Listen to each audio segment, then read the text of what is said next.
देखिए, भारतीय जनता पार्टी के क्रोनोलॉजी मैंने कल बताया था कि मर्यादा पुरुषोत्तम राम को किस प्रकार से युद्धक राम बनाए, किस प्रकार से हनुमान जी को ये लोग एंग्री बर्ड बनाए।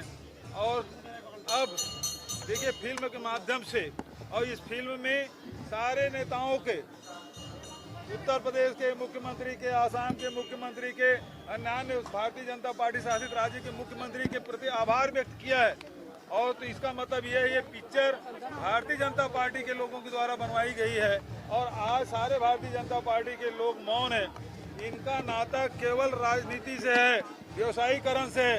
हमारा तो आराध्य है, हमारी आस्था उन पर है और इनके लिए राजनीति का विषय है। भगवान राम हो चाहे हनुमान जी हो, ये इनके लिए राजनीति और व्यवसायीकरण के लिए इसका उपयोग कर रहे हैं, जिसकी हम निंदा करते हैं।